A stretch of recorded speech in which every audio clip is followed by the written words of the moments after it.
아버지 하나님, 이 시간도 생명의 말씀을 하나님 아버지 우리가 영혼의 눈과 귀를 열어 듣습니다.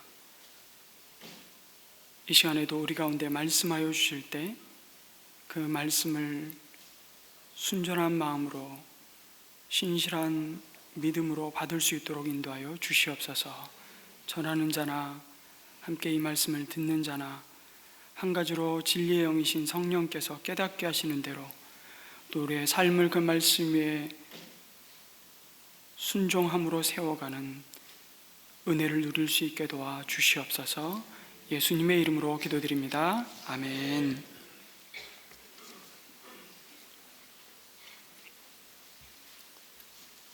여러분, 우리나라 근대사에 이 사람의 이름을 기억하는 사람은 거의 없을 것입니다. 그런데 이 한 사람으로 말미암아 시작된 영향력은 그가 전혀 의도하지 않았지만 지금도 반면 교사로서 우리 사회에 깊이 자리를 잡고 있다고 할 수 있습니다. 그 사람의 이름은 바로 강도눅입니다. 그 사람이 누구야? 처음 들어보는데. 강도눅, 그는 교육과였고요, 교회의 신실한 장로였습니다. 그에게는 딸이 하나 있었는데요, 반석 같은 믿음을 가지고 살라고 이름을 강반석이라고 지어 주었습니다. 이제 가계도가 그려지시는 분들이 계실 것입니다. 그리고 강반석은 교회에 다니는 김형직이라는 청년과 결혼하여 아들을 낳았습니다. 이 부부는 오늘날 모든 부모의 바람대로 아들을 훌륭히 키웠다고 생각했을 것입니다. 누구라도 주눅이 들 만큼 구척 장신의 우람한 외모를 물려주었고요, 그 아들의 이름이 바로 김일성입니다.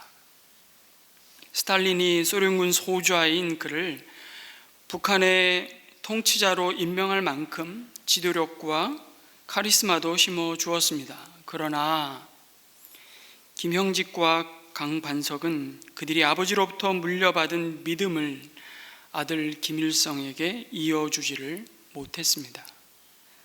믿음의 유산을 물려주지 못한 한 가정의 이야기는 한 가문의 이야기로 끝나지 않았음을 우리 역사가 보여줍니다. 믿음의 한 가정이 그 다음 세대에게 바른 믿음을 물려주지 못한 것 때문에 우리 민족은 지금까지도 이데올로기의 대립 속에 민족 상잔의 비극과 상처를 고스란히 안고 살아가고 있습니다. 여러분, 동일한 이야기를 오늘 읽은 시편 78편은 이스라엘의 역사를 통해 교훈시로 말씀해 주십니다.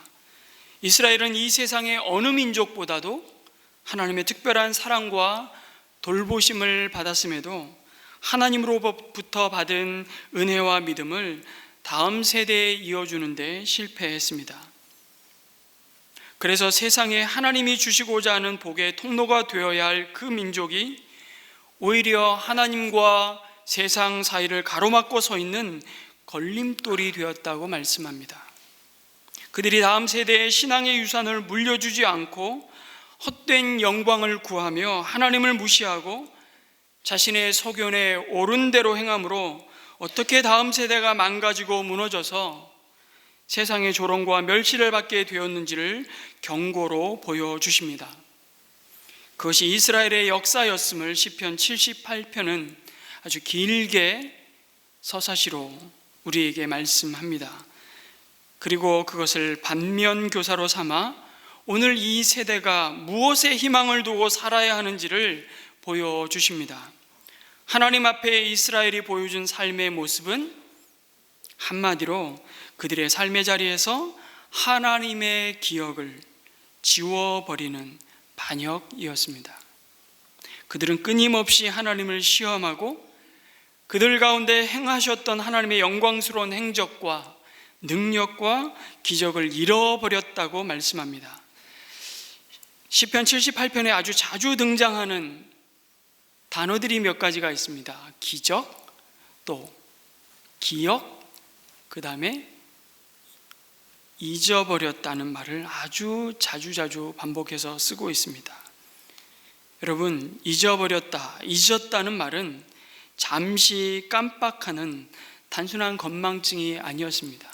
오늘 아침에도 저는 비타민C를 하나를 먹었는지, 먹고 나서 또 먹었는지 안 먹었는지 생각이 갑자기 안 나는 거예요. 그래서 또 먹어야 되나? 밤에 잘 때 제가 하나씩 먹는 약이 있습니다. 항상 그 시간에 자기 전에 먹는 약인데 먹었는지 안 먹었는지 매일 밤 헷갈립니다. 이런 순간순간 짧게 찾아오는 기억 상실증, 그런 건망증이 아닙니다. 잊어버렸다는 것은. 어떤 손님이 택시를 탔는데 한참을 달리고 있다가 어디를 가자고 했는지 도무지 기억나지 않은 겁니다. 아저씨, 제가 아까 어디 가자고 했죠? 그러자 기사 아저씨가 말했습니다. 언제 타셨죠? 막상막하. 여러분, 이런 유머러스한 건망증이면 얼마나 좋겠습니까? 그런데 여기서 잊었다는 말은 정확히 번역하자면 의도적으로 하나님을 무시했다는 의미입니다.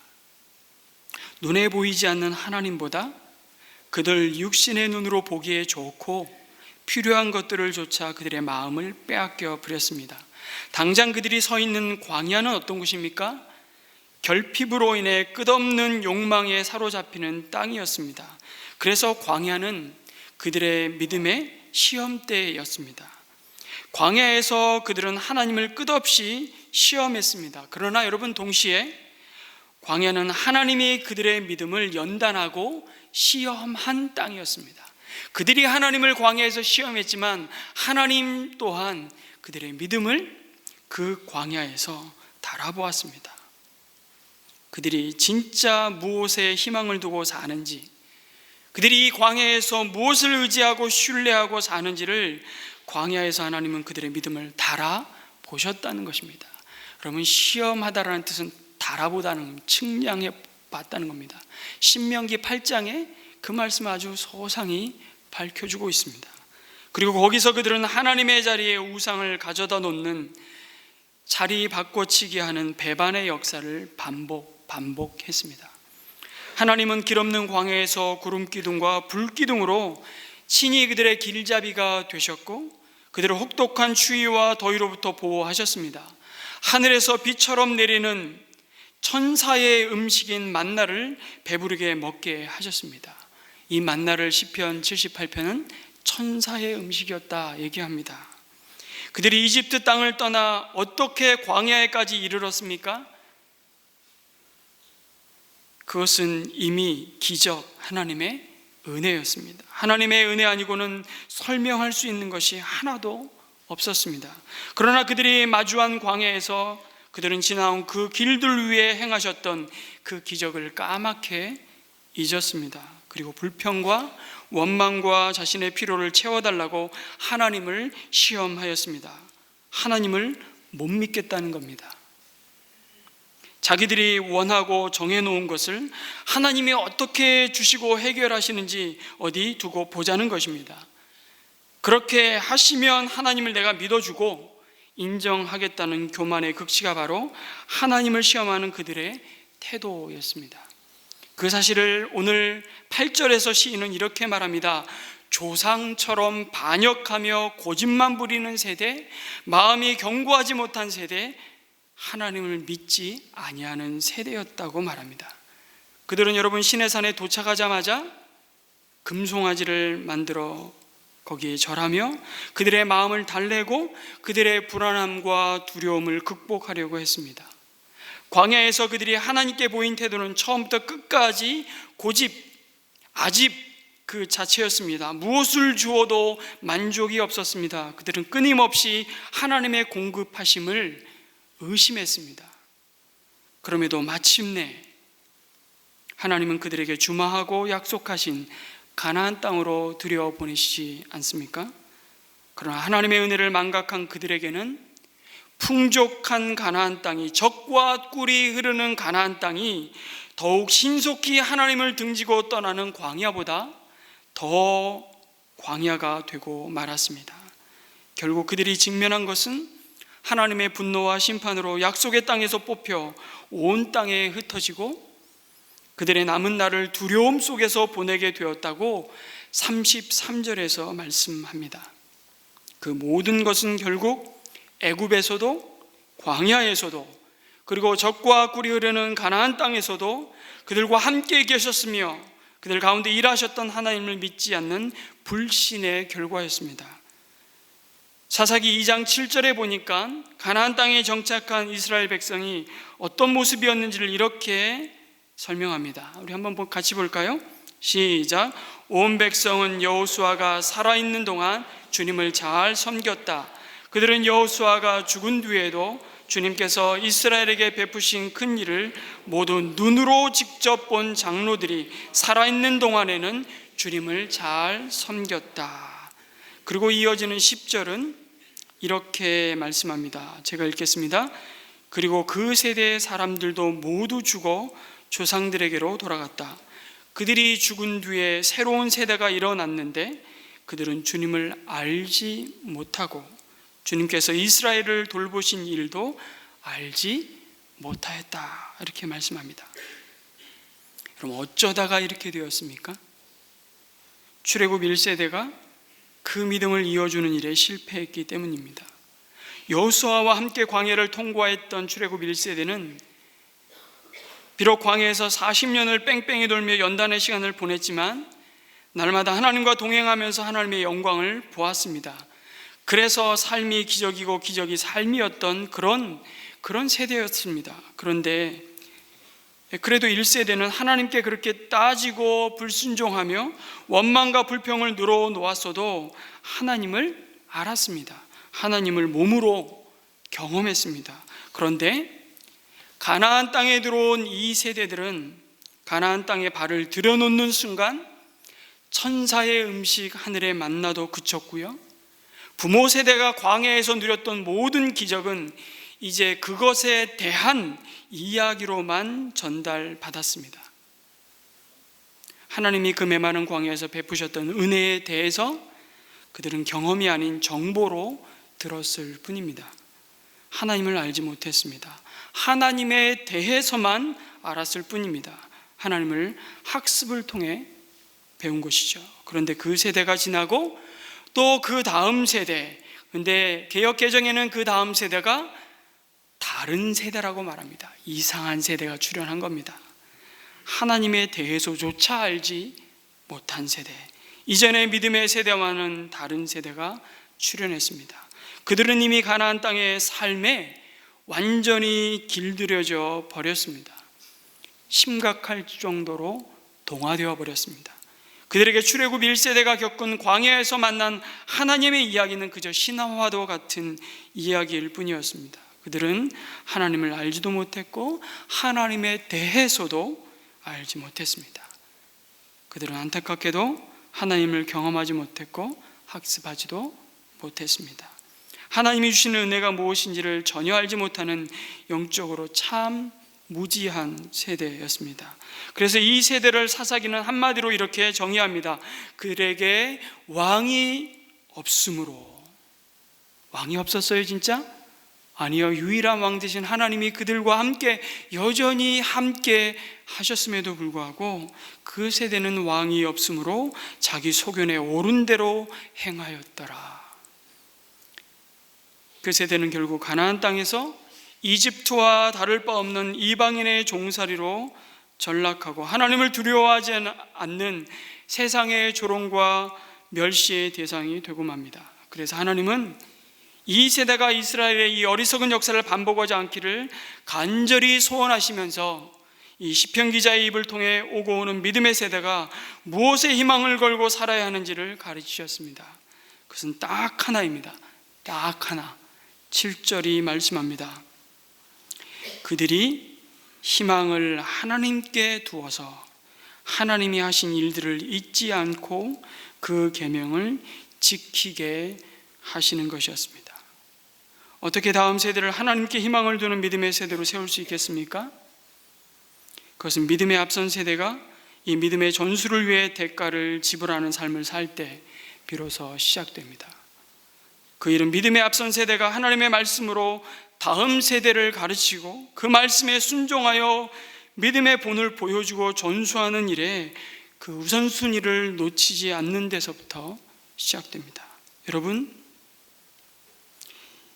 우리는 일주일 168시간 중에 얼마나 자녀와 함께 하나님을 이야기하고 있습니까? 자녀들의 믿음을 위해 구체적으로 저와 여러분은 무엇을 준비하고 있습니까? 자녀들과 함께 하나님이 행하신 일에 대해 얼마나 찬양하고 있으십니까?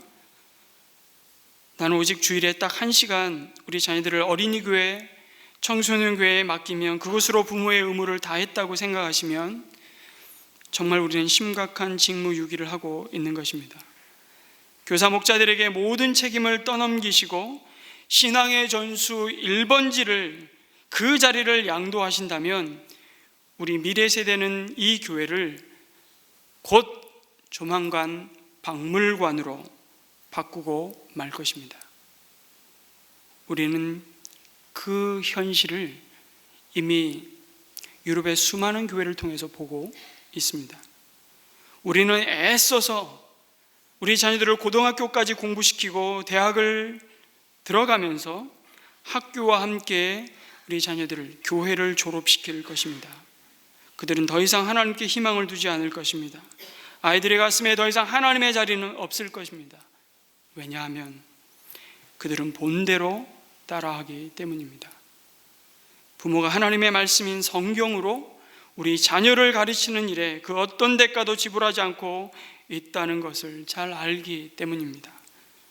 조기 영어, 조기 수학, 조기 예체능, 조기 교육으로 우리 자녀들을 몰아가면서도 여러분, 정작 우리는 조기에 하나님의 말씀으로 아이들을 가르치고 있는 일에 값을 지불하고 계십니까? 조기에 우리 자녀들이 꼭 붙잡아야 할 신앙의 정체성, 얘야 너는 누가 뭐라 그래도 하나님의 백성이다. 너는 이 땅에 속한 사람이 아니야. 이 땅에 발을 딛고 살아가지만 넌 그리스도 예수께 속한 사람이야. 넌 하늘의 사람이야. 이 분명한 정체성을 뼛속 깊이 새기기 위해서 우리 인격과 삶의 모든 힘을 기울이고 계십니까? 우리는 우리 자녀들에게 조기 사명 교육을 시키고 있습니까? 너는 언제 어디에서 무슨 일을 하든지 그 일을 통해 하나님의 복을 전달할 사람이다. 너는 위대한 사람이야. 네가 위대하기 때문에 위대한 사람이 아니고 내 안에 계신 하나님이 위대한 분이시기에 너는 위대한 존재야. 여러분, 이 사명을 조기에 분명하게 우리 자녀들에게 가르치고 있습니까? 우리가 무엇보다 자녀들의 삶에 하나님이 가장 중요한 첫 자리 우선순위에 있음을 몸소 보여주지 않는다면 다음 세대 우리 자녀들은 이스라엘 백성들이 광야 가나안 땅에서 그랬듯이 하나님을 무시하는 선택을 하게 될 것입니다. 여러분, 광야가 어떤 곳입니까? 이 광야에서 우리의 주특기는 늘 아까도 말씀드린 대로 망각하는 것입니다.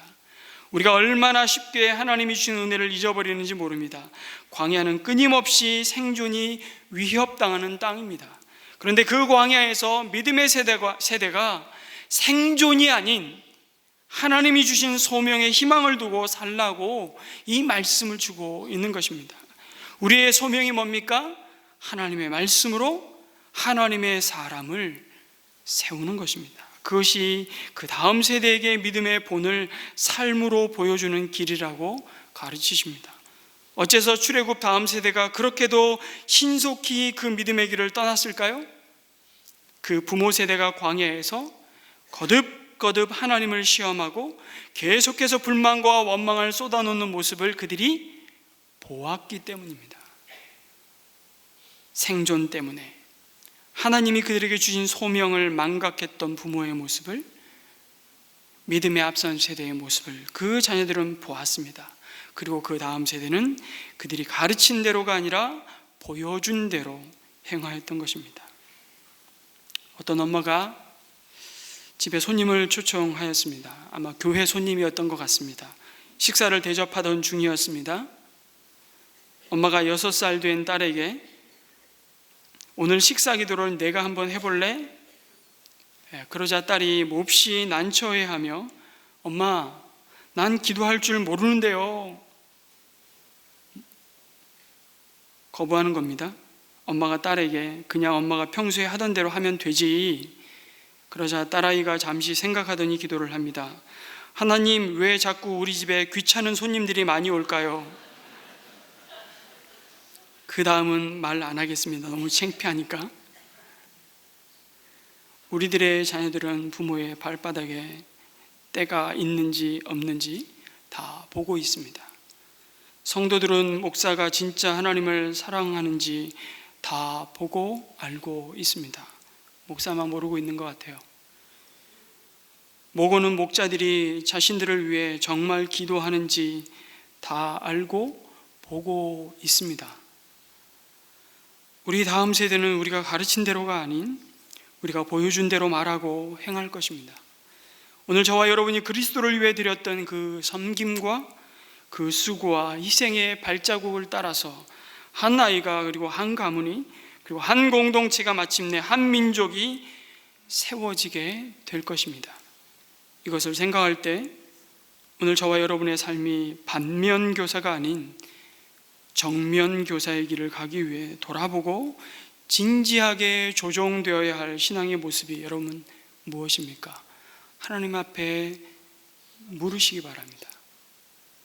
하워드 핸드릭스라는 참으로 선한 영향력을 미친 기독교 교육학 교수님이 계셨습니다. 신학대학원 다닐 때 이분의 책을 한두 권 안 읽어본 아마 신학생은 없을 겁니다. 기독교 교육을 공부할 때 이분의 책은 정말 다 필독서입니다. 지금은 주님의 부르심을 받으셨는데요, 이분이 휘튼 대학 재학 중에 한 교회의 전도사로 초등부를 지도하던 때에 있었던 일입니다. 그 부서에는 참 놀라운 아이가 한 명 있었습니다. 600개의 성경 구절을 외우는 아이가 있었답니다. 그냥 구절을 말하면 내용을 말하고 내용 일부만 말해도 구절을 댈 수 있을 정도로 성경의 중요한 구절 600개가 그 아이의 머리에 새겨져 있었습니다. 온 교회가 주목하는 이 아이는 사실 전도사님이었던 핸드릭스에게도 부러웠을 정도였답니다. 그런데 그 부서에서 헌금이 없어지고 있는 사고가 계속 일어났습니다. 도둑을 잡으려고 작심하고 있던 어느 주일에 헌금 접시 위에 적은 돈을 올려놓고 큰 돈을 슬쩍 잡는 도둑의 손을 핸드릭스 전도사님이 덮쳤습니다. 드디어 도둑을 잡은 것입니다. 여러분 이미 예상하셨겠지만 놀랍게도 600구절을 외우던 아이였습니다. 사무실 책상에 아이와 마주 앉은 핸드릭스 전도사님은 황망한 마음을 정리하고 아이에게 물었습니다. 출애굽기 20장 16절이 뭐라고 말씀하니? 도적질 하지 말라고 하지 않니? 그런데 너는 이렇게 말하려는 순간 고개를 푹 숙이고 있던 아이가 벼랑간 고개를 들었답니다. 그리고 반격의 기회를 잡은 적수처럼 전도사님을 향해 몸을 일으켜 세우며 말했습니다. 전도사님, 틀렸어요. 출애굽기 20장 16절이 아니라 15절이에요. 하나 더 틀렸어요. 도적질하지 말라가 아니고 도둑질하지 말라예요. 기가 막힌 핸드릭스 전도사님이 잠시 숨을 고른 후에 물었습니다. 그걸 아는 녀석이 그랬니?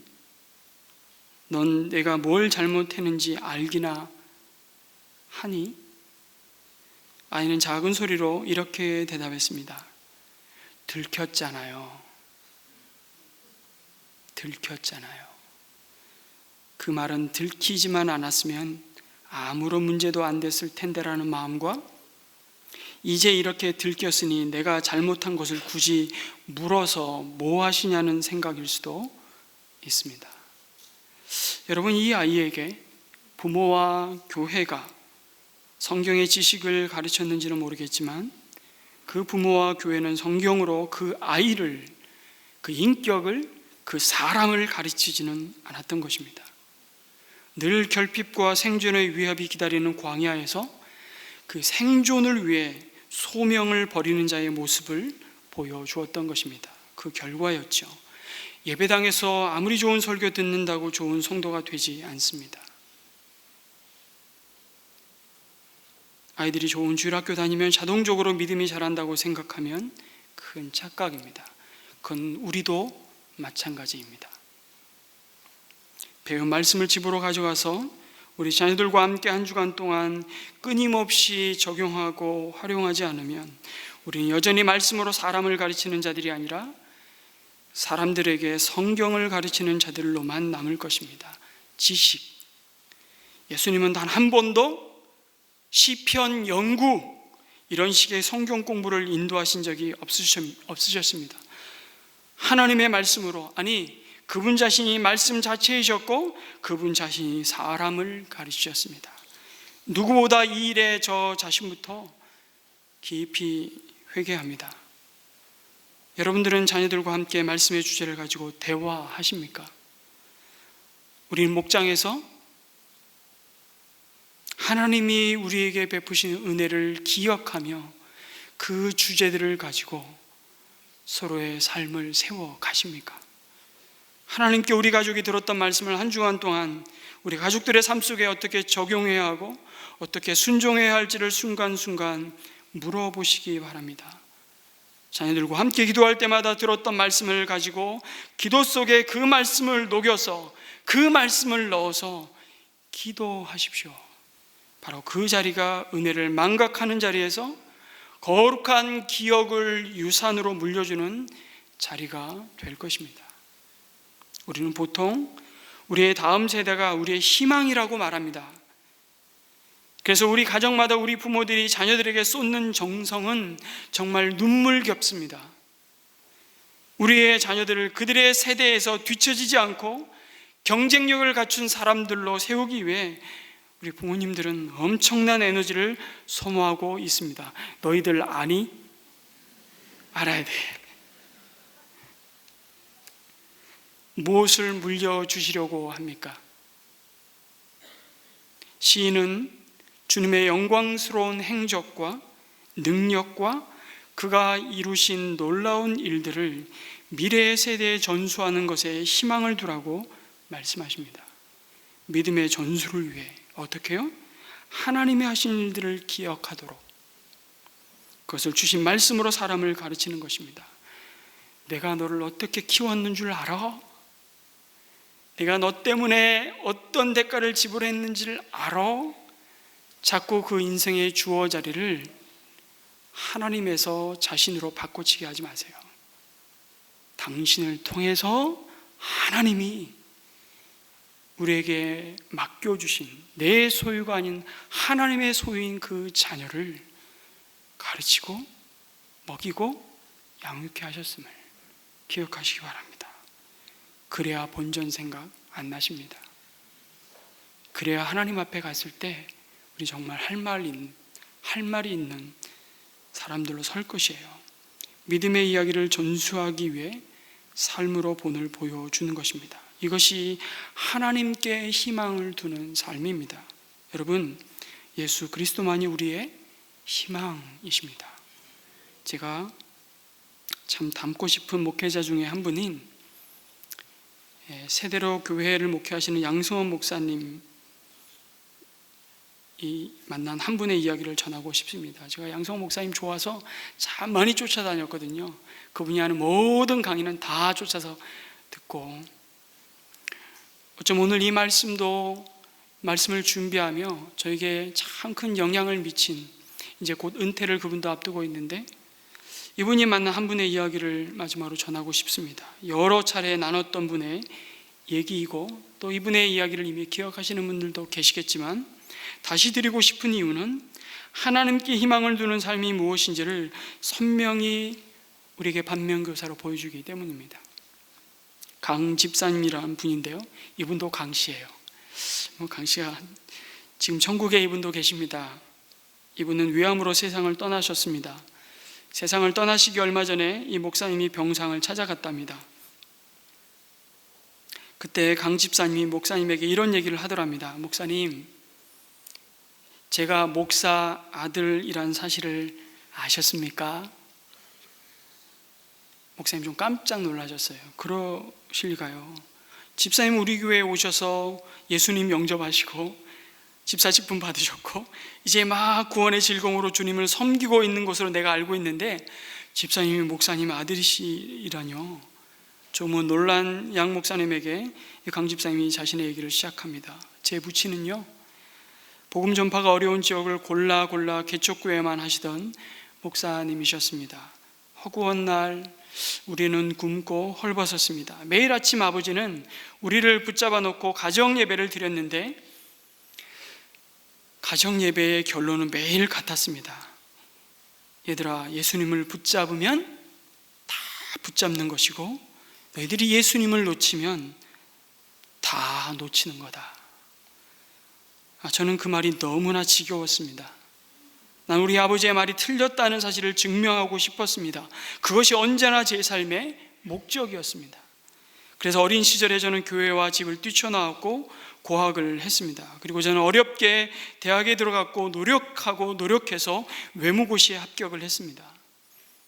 한국 사람들이 독재 정권 밑에 짓밟힌 그 어두운 때에도 저는 세계를 다니며 외교관으로 살았습니다.